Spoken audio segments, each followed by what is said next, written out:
আসসালামু আলাইকুম প্রিয় দর্শক, আজকে সকাল থেকেই সোশ্যাল মিডিয়ার মাধ্যমে বেশ কয়েকটা ভিডিও আমার চোখে পড়ছিল এবং সেই ভিডিওর সঙ্গে কিছু কমেন্ট। আমি ধরে নিচ্ছি সোশ্যাল মিডিয়ার কমেন্টগুলো অনেক সময় একটু বাড়াবাড়ি থাকে, কিন্তু ভিডিওগুলো তো মিথ্যা কথা বলছে না।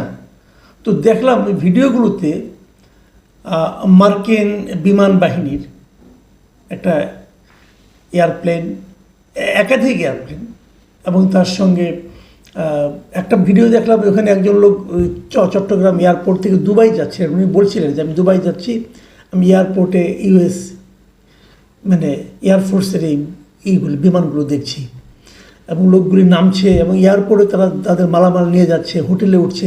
এই সমস্ত খণ্ড খণ্ড খণ্ড খণ্ড অনেকগুলি ভিডিও আমি দেখলাম এবং সেই সঙ্গে অনেকে ভিডিওতে পাশে যে কমেন্টগুলো করেছেন সেই কমেন্টগুলোতে এই ধরনের মন্তব্য করেছেন যে বহুদিন ধরে বলা হচ্ছিল যে আমাদের চট্টগ্রাম এলাকার সেন্ট মার্টিন এলাকায় এই এলাকাগুলোতে মার্কিন সেনাবাহিনীর একটা অবস্থান থাকতে পারে এবং এ ধরনের কিছু একটা হচ্ছে কি না, এ ধরনের কথা সেখানে লেখা ছিল। দেখুন, স্পেকুলেশন তো অনেক কিছুই থাকে। শেখ হাসিনা যখন ক্ষমতায় ছিলেন তখন উনি বারবার কিন্তু বলছিলেন যে সেন্ট মার্টিন তাদেরকে দিয়ে দেওয়ার কথা বলা হচ্ছিল এবং তারপর সেন্ট মার্টিনে যখন আমাদের এই নতুন সরকার, অন্তর্বর্তীকালীন সরকার এসে সেন্ট মার্টিনে মানুষের অবাধ যাতায়াতকে সীমাবদ্ধ করে দিল, নিষিদ্ধ করে দিল, তখন কিন্তু সেই স্পেকুলেশনগুলো আবার প্রাণ পেল। এরকমই হয়, হয়তো কিছুই না, হয়তো পরিবেশের জন্য করা হয়েছে, আমি ঠিক জানি না কেন করা হয়েছে। এত বছর তাহলে পরিবেশ নষ্ট হচ্ছিল বোধ হয়, রিজওয়ানা হাসান এসে পরিবেশকে উদ্ধারের জন্য লেগে গেলেন। ওখানকার মানুষের জীবনযাপন কেমন হলো, তাদের কষ্ট বাড়লো কি কমলো, এগুলো নিয়ে কোনো আলোচনা কিন্তু নাই। ওখানকার শ্যাওলা রক্ষা করতে হবে, ওখানকার শামুক ঝিনুক রক্ষা করতে হবে, এগুলো নিয়ে খুবই পীড়াপিড়ি শুরু হলো আর কি, মাতামাতি শুরু হলো, সবাই বাহবা টাহবা দেওয়া শুরু করলো। যাক, এগুলো হতে থাকলো, কিন্তু মানুষ কিন্তু এর সঙ্গে মিলিয়ে আগের যে স্পেকুলেশন অথবা আগের প্রধানমন্ত্রীর যে বক্তব্য সেগুলোর সঙ্গে কিন্তু মিলিয়ে নানা ধরনের কথা কিন্তু তারা বলা শুরু করলো এবং এই যে বলা বলি এটাকে কেউ কিন্তু ক্লিয়ার করলো না। এবং তার মধ্যে মাঝখানে আবার শুনলাম আমাদের এক নিরাপত্তা উপদেষ্টা ছিলেন, আছেন এখন, উনি খুব পাওয়ারফুল লোক, উনি আবার মানবিক করিডোর দেওয়ার কথা বললেন, সেটা নিয়েও নানা আলোচনা হলো। আমরা বারবার দেখছি যে বিষয়গুলো নিয়ে সবচেয়ে বেশি আলোচনা হচ্ছে সেদিকেই যেন, যেগুলো নিয়ে সবচেয়ে বেশি সন্দেহ আসছে সেগুলোই যেন এই সরকারের সবচেয়ে আগ্রহের ব্যাপার।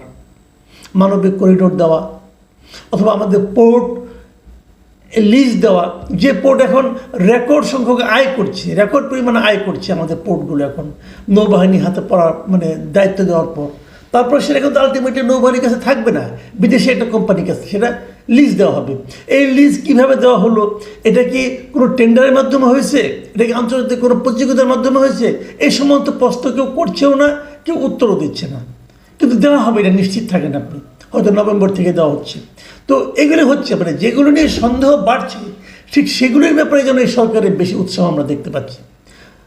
তো এই যে বিমানের এই ইউএস এয়ারফোর্সের যে আগমন আমাদের দেশে, সেটার ব্যাপারে আমি একটু খোঁজখবর করার চেষ্টা করলাম, দেখলাম যে না, এটার ব্যাপারে মার্কিন দূতাবাসে কিন্তু একটা বিবৃতি দিয়েছে।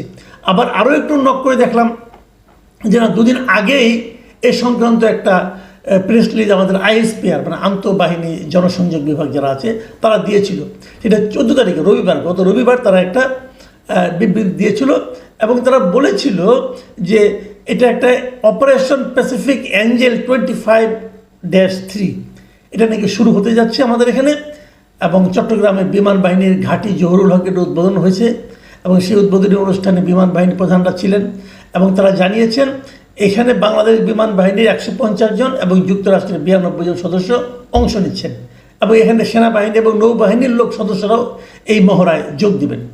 আইএসপিআর থেকে তখন জানানো হয়েছিল এই মহড়া দুই দেশের বিমান বাহিনীর পেশাগত দক্ষতা বৃদ্ধি করবে, অভিজ্ঞতা বিনিময়, আন্তঃকার্যক্ষমতা জোরদার, এরকম অনেক কিছু তারা করবে, আমাদের অনেক লাভ হবে আর কি।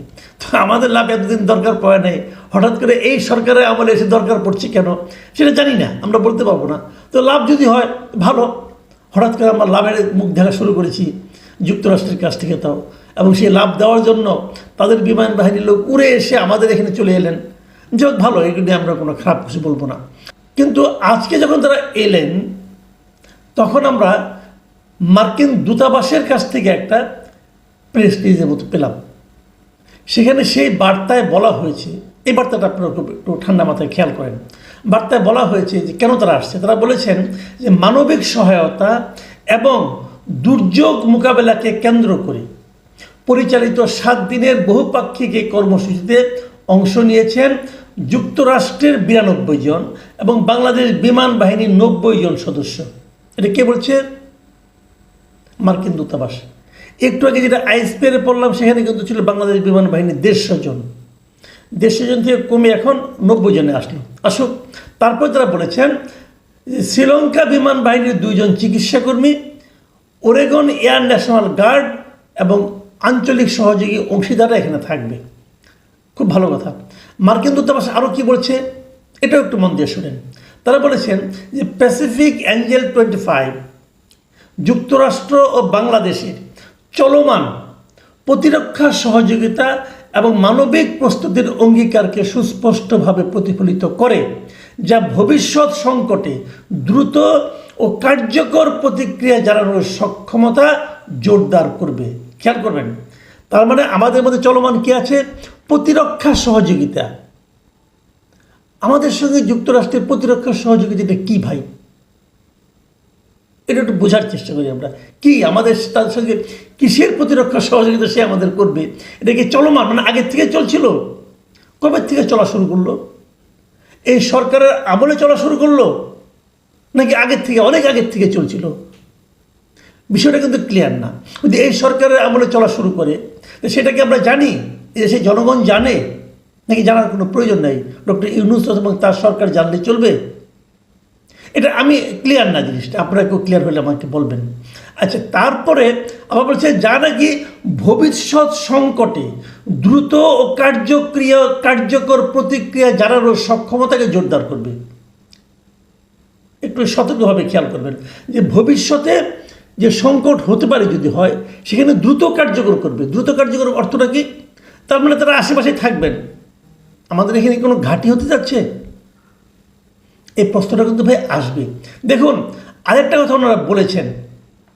ওনারা বলেছেন যে বাস্তবসম্মত সংকটের অনুকরণে করা এই মহড়া অংশীদার দেশগুলোর প্রাকৃতিক দুর্যোগ মোকাবিলার সামর্থ্য বৃদ্ধি করে, আঞ্চলিক সহনশীলতা গড়ে তোলে এবং এখান থেকে খেয়াল করেন, এবং ইন্দো প্যাসিফিক অঞ্চল জুড়ে দীর্ঘমেয়াদী নিরাপত্তা সহযোগিতাকে সুদৃঢ় করে। এই যে কথাটা, যে ইন্দো প্যাসিফিক অঞ্চল জুড়ে দীর্ঘমেয়াদী নিরাপত্তা সহযোগিতাকে সুদৃঢ় করে, ইন্দো প্যাসিফিক অঞ্চল জুড়ে দীর্ঘমেয়াদী নিরাপত্তা সহযোগিতা কে কার কাছে চেয়েছে? আমরা কি যুক্তরাষ্ট্রের কাছে চেয়েছি? চাইলে আমরা কেন চেয়েছি? এবং তারা যদি দীর্ঘমেয়াদী আমাদেরকে নিরাপত্তা সহযোগিতা দেয়, কীভাবে দেবে? প্রতিবার প্লেনে করে আসবে নাকি এখানে কোথাও থাকবে? দেখুন, এই সমস্ত অজুহাত দিয়েই কিন্তু এশিয়ার অনেক দেশে যুক্তরাষ্ট্র ঘাঁটি করেছে। দক্ষিণ কোরিয়ায় করেছে, কাতারে করেছে কিন্তু কাতারে কোনো কাজে লাগে নাই। কয়েকদিন আগে কিন্তু কাতারে যখন নাকি ইসরায়েল থেকে হামলা করা হলো তখন কিন্তু যুক্তরাষ্ট্রের ওখানে যে ঘাঁটি আছে সবচেয়ে বড় ঘাঁটি বলা হয় কাতারকে, সেই ঘাঁটি কিন্তু কোনো কাজে লাগে নাই। তারা কোনো কাজই করে না, চুপচাপ বসেছিল। তো ঘাঁটি করবে আমাদের এখানে? কোথায় করবে ঘাঁটি? সেন্ট মার্টিনে করবে? আমরা জানি না কিছু, বাট প্রশ্নগুলো তো উঠবে। দেখুন, এই ঘটনা যখন দেখছি আমরা, আজকে আমি সোশ্যাল মিডিয়ায় অনেকের অনেক রকম কমেন্ট পড়েছি। আমি একটা কমেন্ট করলে আপনি পড়বো এবং সেই কমেন্টের কিছু পোস্ট পড়বো, সেই পোস্টের কিছু কমেন্ট আমি পড়বো। এই পোস্টটা আমি নিয়েছি এই কারণে, উনি একজন বিখ্যাত মানুষ। উনি হলেন ডক্টর মোহাম্মদ জাফর ইকবাল। এই ভদ্রলোককে আমি পার্সোনালি ব্যক্তিগত জীবনে খুবই পছন্দ করি। এতে হয়তো আমার প্রতি অনেকে আবার ক্ষিপ্ত হয়ে যাবেন, হতে পারেন ভাই, কিছু যায় আসে না আমার। আমি যেটা করি সেটাই আমি বললাম। আমি ওনাকে ব্যক্তিগতভাবে পছন্দ করি। উনি একটা পোস্ট দিয়েছেন, স্ট্যাটাস দিয়েছেন। উনি লিখেছেন, সেন্ট মার্টিনে মার্কিন রণতরী, মার্কিন ঘাঁটি প্রস্তুত হচ্ছে, এখন সার্বভৌমত্ব কোথায় গেল? এটা হলো ডক্টর মোহাম্মদ জাফর ইকবালের একটা পোস্ট। এই পোস্টটা আমি যখন নিয়েছি, পোস্টটা দেওয়ার 6 ঘন্টা পরে এটা আমি ওখান থেকে কপি করেছি। এই 6 ঘন্টার মধ্যে এখানে 16,000 লোক রিয়েক্ট করেছে এর মধ্যে সবই হয় লাইক অথবা তারা মানে আপনার উদ্বেগ প্রকাশ করেছে। আর সেখানে 1700 কমেন্ট পড়েছে, 2100 শেয়ার হয়েছে এই পোস্টার। এবং এই পোস্টের পরে আমি এখানে দেখতে পাচ্ছি কয়েকজন কমেন্ট করেছেন। আমি দুটা কমেন্টকে বলবো, আপনার তিনটা কমেন্ট আপনাদের পড়ে শোনাবো। একটা কমেন্ট লিখেছেন মিস্টার নাসির উদ্দিন বিডি, তিনি লিখেছেন আমেরিকার ওয়ার্ক পারমিট ভিসা চালু হবে, তাদের যেহেতু ঘাঁটি প্রস্তুতি নিচ্ছে আমরা আমেরিকা হয়ে গেছি। একটু ফান করা কিন্তু কমেন্টটা কিন্তু ইন্টারেস্টিং। আরেকটা কমেন্ট করেছেন ফারজানা আফরোজ, তিনি লিখেছেন সকাল থেকে এই নিউজ ভিডিও বারবার আসছে, তার আর মনে হচ্ছে আমরা আবার পরাধীন হতে যাচ্ছি। আমি আরেকটা কমেন্ট পড়ব, আরও দুটো কমেন্ট। সে একটা লিখেছেন মাহবুব হক, তিনি লিখেছেন শেখ হাসিনা তো দেশ বিক্রি করে দিয়েছে, কোনো দলিল বা চুক্তিপত্র ইউ সরকার দেখাতে পারেনি। ইউ মানে কোথাও আমার মনে হয় এই বলতে কী বোঝাচ্ছে আমি জানি না, হয়তো ইউনুসও হতে পারে, আই এম নট শিওর। এই 1 বছরে কিন্তু ইউ গং বিক্রির কাজটা ঠিকই করে ফেলেছে, সবই তো দৃশ্যমান হচ্ছে। আমি আরেকটা কমেন্ট পড়ছি, এটি শেষ কমেন্ট। সৈয়দ জাহিদুন নবী, তিনি লিখেছেন very true, 100+ US army personnel arrive today in Chittagong, hotel Radisson Blu made empty for their stay, full Chittagong city puted on extra security. মানে পুরো চিটাগাং সিটির মধ্যে একটা বাড়তি নিরাপত্তা জারি করা হয়েছে এবং রেডিসন ব্লু যেটা আছে চিটাগাংয়ের, সেটাকে খালি করে দেওয়া হয়েছে এদেরকে থাকার জন্য। দেশে কি এখন সে ধরনের কোনো মারাত্মক সিচুয়েশন উপস্থিত হয়েছে যেমনভাবে একটা 5 স্টার হোটেলকে খালি করে তাদেরকে রাখতে হবে এবং চিটাগাং সিটিতে বাড়তি নিরাপত্তা করতে হবে? কেন? আসলে হচ্ছেটা কি? হয়তো কিছুই হচ্ছে না, আমি জানি না কি হচ্ছে, কিন্তু আমি এটুকু অন্তত তোমাকে বলতে পারি মানুষের মধ্যে একটা সন্দেহ তৈরি হয়েছে, মানুষ আতঙ্কিত বোধ করছে। এবং এগুলো হয়তো কিছুই হতো না, কিন্তু মানুষ মেলানোর চেষ্টা করছে যে আগের সরকার প্রধান যে আশঙ্কাগুলি প্রকাশ করেছিল সেই আশঙ্কাগুলিকে বাস্তবায়িত হতে যাচ্ছে, হয়তো হচ্ছে না, কিন্তু মানুষের মধ্যে সন্দেহটা জাগ্রত হয়েছে। এই সন্দেহটা কিন্তু দূরীকরণের দায়িত্ব এই সরকারের। সরকার কি বলবে আমি জানি না, এবং কি বললে মানুষ বিশ্বাস করবে সেটাও জানি না, অথবা কি বললে মানুষের সন্দেহটা আরও তীব্র হবে সেটাও আমি বলতে পারবো না। তবে আমি সরকারের কি বলে সেটা দেখার অপেক্ষায় আছি।